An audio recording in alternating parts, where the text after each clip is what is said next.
Welcome into this mailbag edition of the Broncos Breakdown by Chat Sports. My name is Moos, here to answer the most pressing Denver Broncos questions that all of the fans here at the Denver Broncos Breakdown have. But before we start, I have a question for you.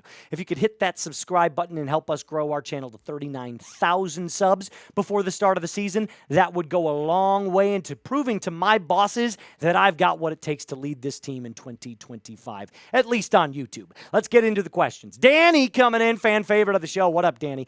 Do you have concerns about Bo Nix starting his own YouTube channel and releasing an off-season docu-series? Seems like Sean Payton doesn't like players seeking the spotlight, i.e., Russell Wilson. So one of the things, Danny, that I will kind of combat you is this younger generation, myself included, we grew up with social media, right? YouTube counts as a social platform.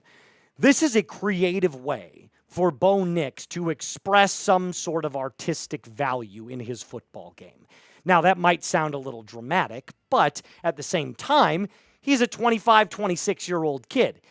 Bryson DeChambeau does this. As long as he continues to play good golf, and in Bo's case, good football, I don't have a problem with it. But if it starts to creep into his game where he's spending too much time on the YouTube channel and not enough time focusing on the football, then you might have to talk to him, at least if you're Sean Payton, about where his priorities lie.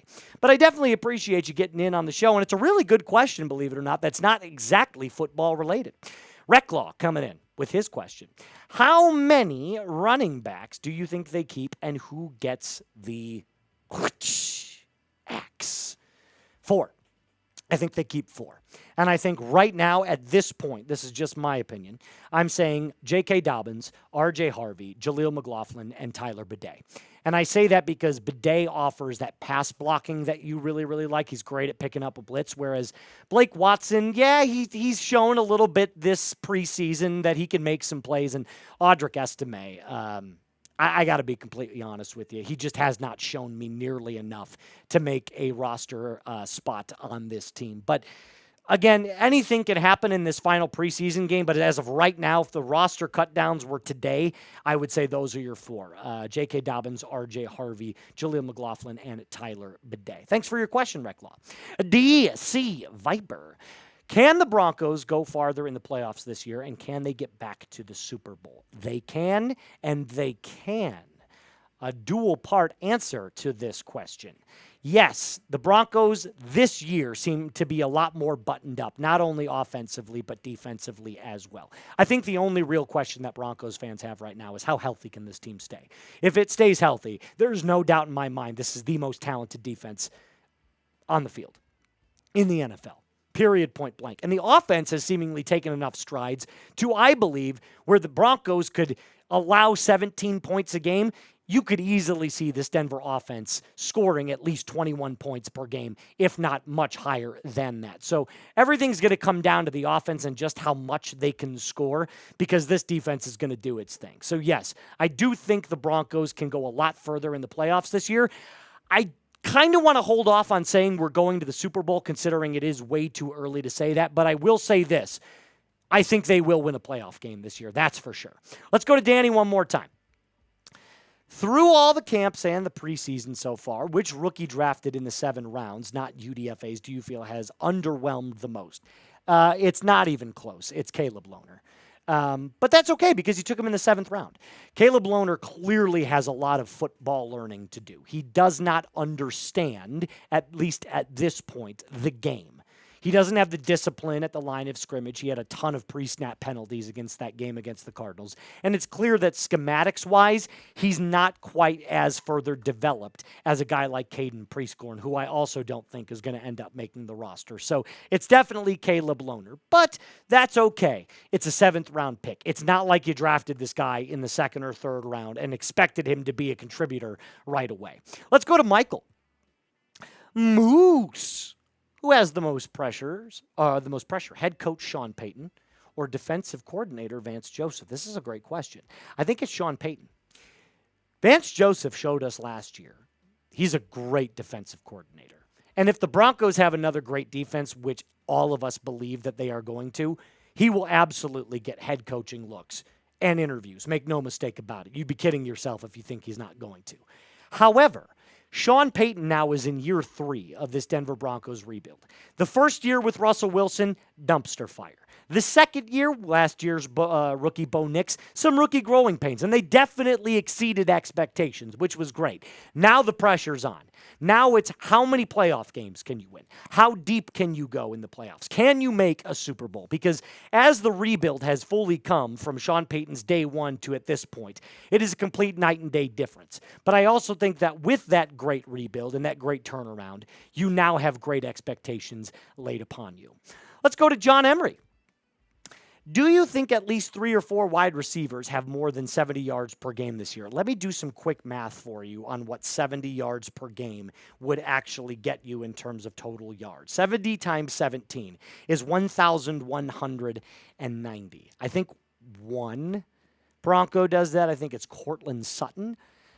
I would not be surprised, though, and this is my hot take, if you will. Marvin Mims and Troy Franklin are both going to be somewhere over the 750-yard mark. I think that's very well within possibilities and well within range. 1,000 yards is easier than ever to achieve, considering there's an extra game, but it's also a hard accomplishment in and of itself. Think about how many players have actually hit 1,000 yards in their NFL career. I mean, it's like a very small percentage. So I think Cortland for sure does it. Who do I think has the best chance to do it? If you were to give 2, I think it's Troy Franklin. I really do think it's Troy Franklin. So give me 2 if you want to go that route, but I really think right now it's 1 until we prove otherwise. Mark, and we'll answer a couple more here, and then we will take off.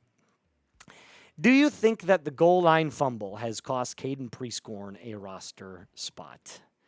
I don't think that specifically costed him a roster spot. I thought there were some really impressive things from him. He's clearly a more developed tight end in terms of understanding how to play the game than Caleb Lohner.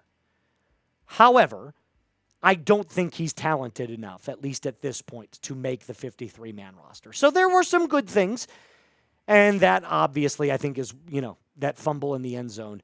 You saw his face afterwards. He was so dejected. He was so hurt about it. And this is a young man that cares so much. Here's the good news. He's so young. He's got so much time to develop his game and end up making a roster spot. I don't think it's this year, but I do wish him the very best of luck. Let's do 2 more, and then we'll end today's episode. Tony, will Vance Joseph be a head coach next year? I really want to say no. Because I think another year with this Broncos defense would be great. But make no mistake about it. If the Broncos go far in the playoffs, I think he tries his hand at the head coaching position again. I do.